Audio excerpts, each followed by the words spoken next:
Hello again guys, welcome again sa aming edisyon dito sa aming DIY, sa aming munting bahay.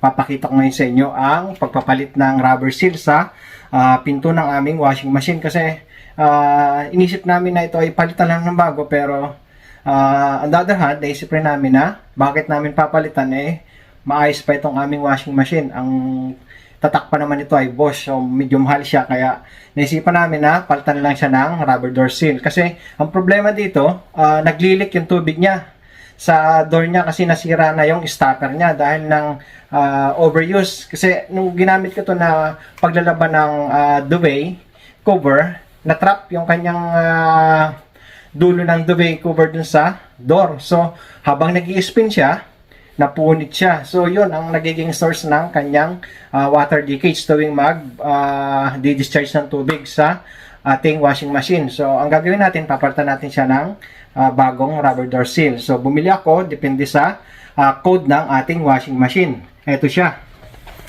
So ito ang aming washing machine. Ito siya, oh. Bosch Classic XX7 Vario Perfect. Siya ang brand name ng ating washing machine. So nung time na bilhin namin ito siya, oh. Best Home Appliances Brand Award. So may pangalan siya kaya medyo mahal siya. Paano natin malalaman kung anong rubber door seal ang ating tamang bibilin sa ating washing machine? Eto, buksan natin itong kanyang door. At dito makikita ang kanyang serial number. Yan. WAE 24368GB-54. Yan ang code number sa ating rubber door seal sa pagbili ng ating replacement. So ito ang naging problema. Sinasabi ko sa inyo. Na-trap dito yung duvet cover nung nilalaban nito. So pag ikot niya, anong nangyari? Napunit to. So tuwing mag-re-release ng tubig, natatrap na labas dito. So nagbabasa dito. Kaya ay nasa loob pa naman ng bahay namin itong washing machine. So mahirap. Laging kailangang maraming basahan na pantuyo. So ang gagawin natin, papalitan na natin siya. Sa halip na palitan ng bago itong ating washing machine kasi maganda pa naman ang kanyang motor. Wala tayong problema. Ito lang ang ating problema, ng rubber door seal. So papalitan natin siya. At umorder kami sa online ng kanyang replacement. So ito ang ating in-order na replacement rubber door seal. So ito natin siya. Natin titingnan.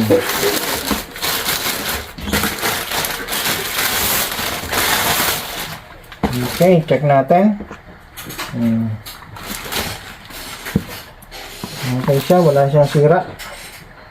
So, sisimulan natin baklasin ng ating lumang rubber door seal. So, siya na natin. Okay, so ang ginagawa ng iba, para mas madali siya, ay binabaklas itong front door niya ng buo. Kasi, dito madali lang siya, may spring dito na tatanggalin sa unahan para matanggal dito sa ating attachment sa ating front cover, pero dito sa likod mahirap siya.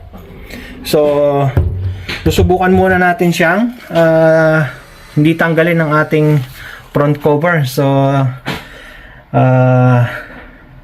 subukan natin kung papasa yun. Kung hindi, babaklasin natin itong buong front cover nya. Simulan natin. So may spring siya dito. So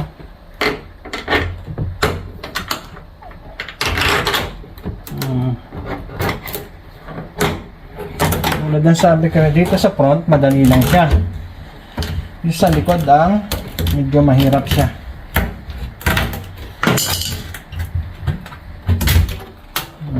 Patagalan na, dumikit na rin itong rubber door seal niya Dito.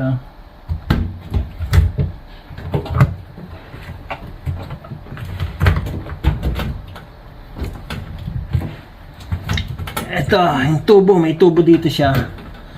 Disconnect natin. Ayan.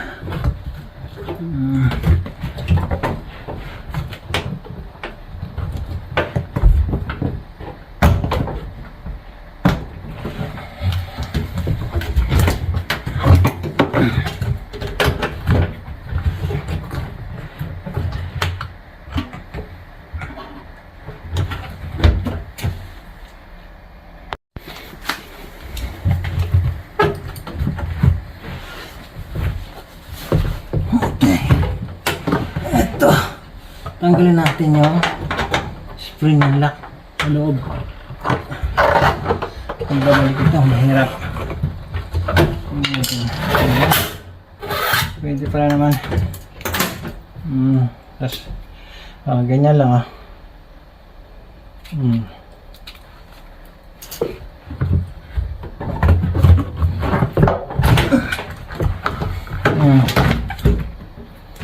Ganyan lang kasimple So ito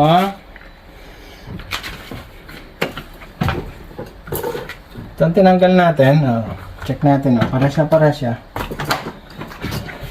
Kaya dapat tama ang code na bibilin. Ito siya.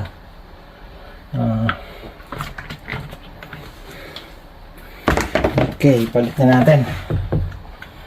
So,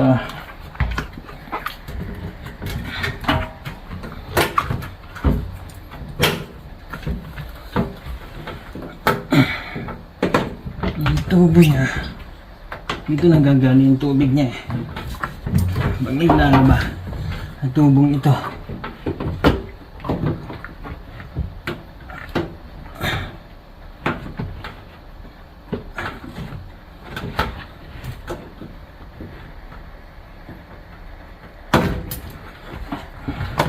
Lagyan natin siya ng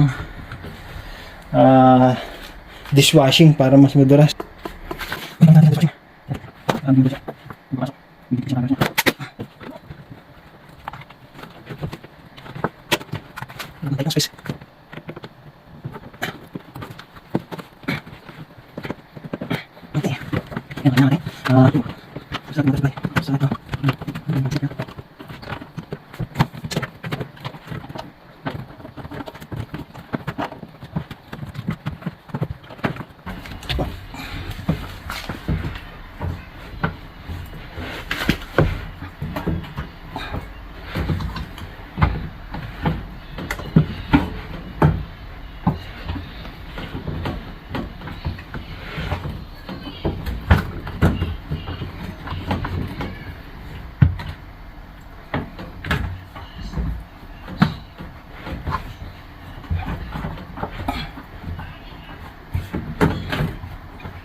Dapat masigurado na nakasinagal yung rubber door seal natin bago balik ang ating spring.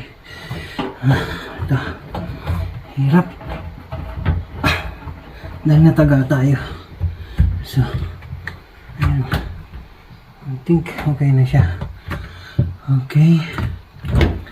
Ilalagay natin na ang ating spring. Ito.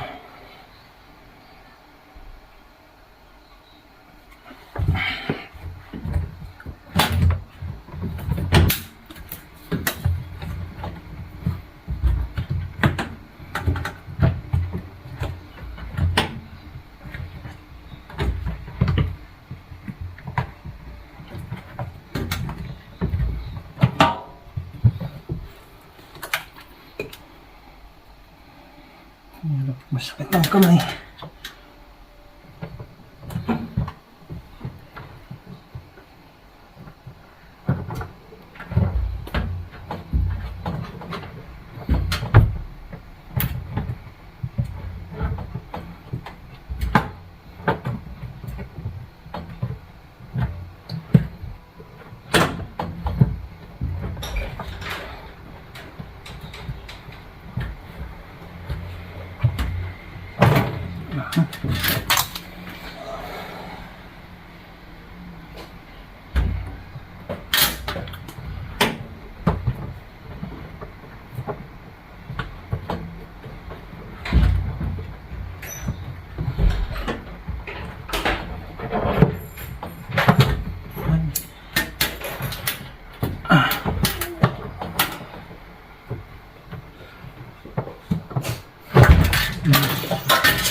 Ano itong wire na ito? Hindi na yan sa labas. Ito muna. Okay. Ha? Okay kung mag-ano. Ang gagawin? Ipapalibot dito sa... Ito, dito. Yun. Dapat naka-angkla doon. Nga, tingnan yan siya. So ito ay... medyo na nito. Ito, Hindi dahil... kayang tanggalin itong front? Okay. Kailangan ng rescue natin dahil ang kamay ko ay masakit. Himay na. So hindi kayong kalayo. Ito lang kanal na ito. Oo, dun sa topmost nga, dun sa dulo. Kapitan, para ano. Ay, okay lang. May ikot ma?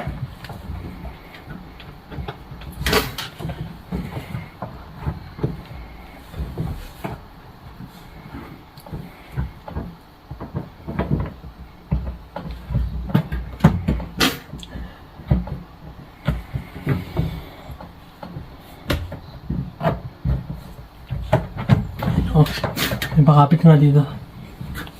Dito sa taas. Hold it down.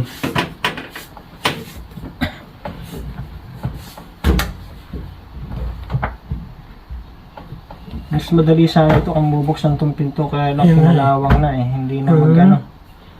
Hindi na ma-unscrew yung isang bolt. Wrap around. Ayan, try. Dandahan dito dahil sharp to. Hindi na nakatagal sa akin. Alin? Ito.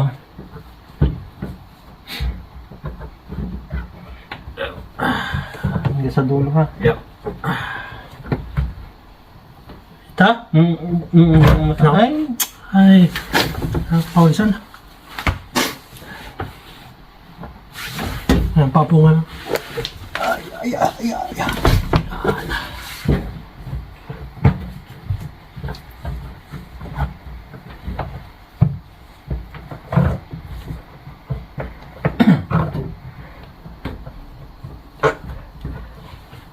Ito. Saan na yan? Yung pedo.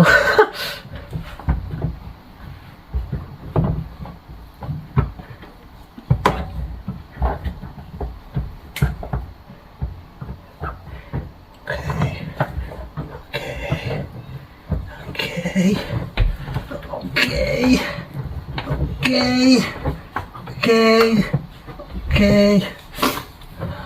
Itong last bit lang here, eh. Okay.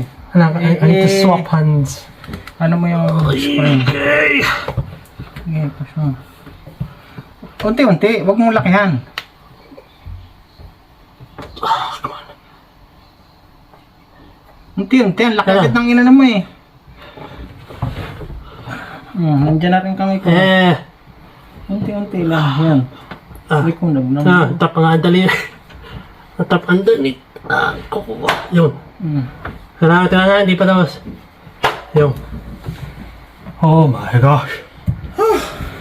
Okay, nilagay na natin ang inner spring niya. Napakahirap. Ito naman siya ang top. Ito, mas madali na to. Madali lang sana kung nabuksan to, hindi ko mabuksan na. Pinalawang na. Ito yung water supply. Kakabit natin. Hindi ba ako mag-tip naman? Okay. Ayan, to may tubo siya dito. Dito nang gagaling ang tubig niya para sa ating paglalaba. So, kakabit lang siya. Ayun, kakabit na siya. Ayan o. Exhaust niya ng tubig. Ayan. Naka 6 o'clock. Ayan o. Kasi dyan, tatapon yung tubig niya. Okay, ito naman front. Okay, ito na. Kabit na natin, hawa ng Diyos. Kahit nagtagal siya. Ito, dapat naka 6 o'clock to. Ito ang drain natin ng tubig. So, ito na sa labas.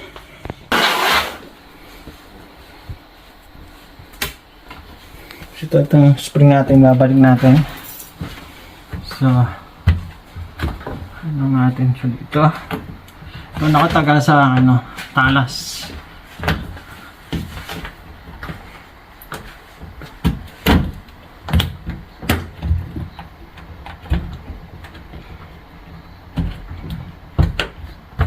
So, lahat na nga doon. Inside, outside. Ha? Inside, outside ng daliri niyo. Inside yun. Palm. Tamba. Hmm.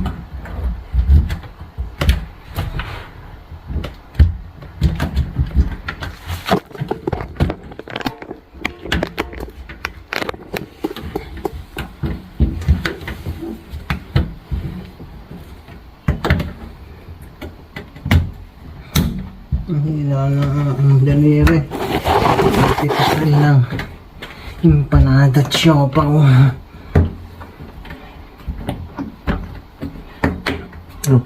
Hindi pa.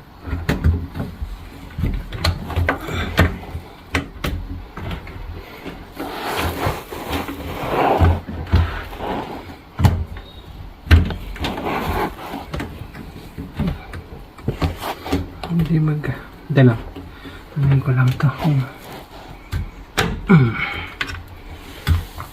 Naroon eh.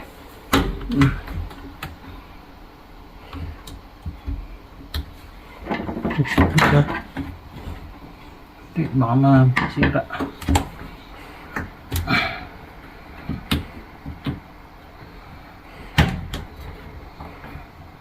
Ano kayo?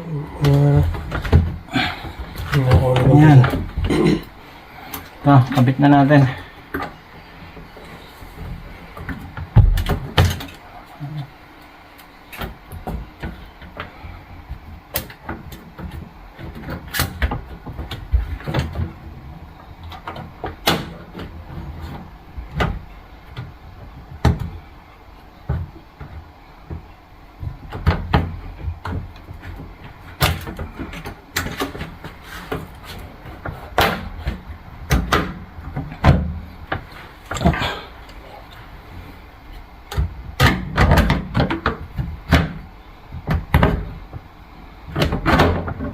Ayan.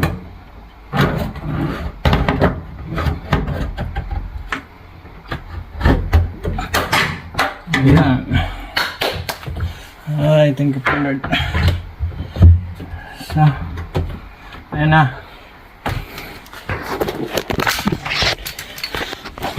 Ito. Spring.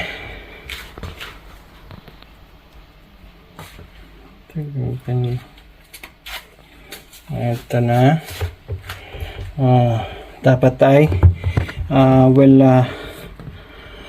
kept yung ating spring sa loob para hindi siya magkaroon ng leak. Ayan Hindi mo na.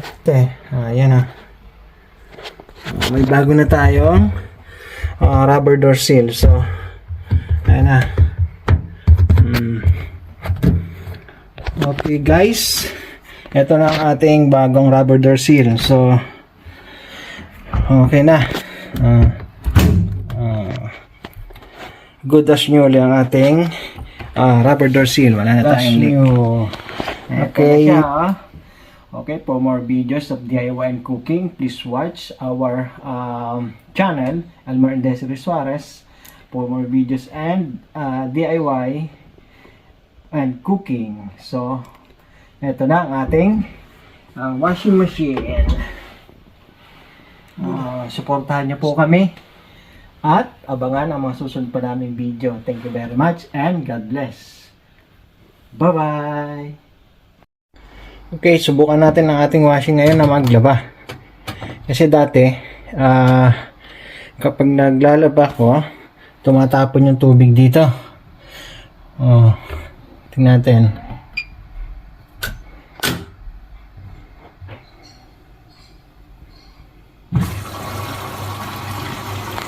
Ayan, dati yan, ganyan. Tumatapon na dito. Ngayon, okay na.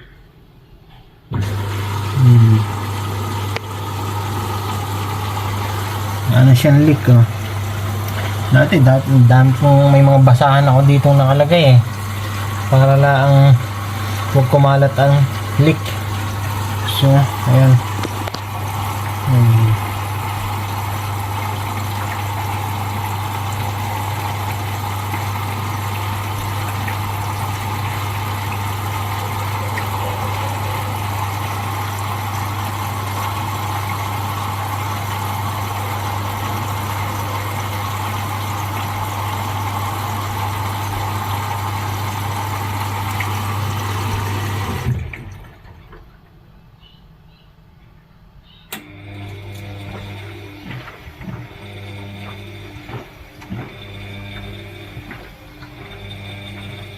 Okay na.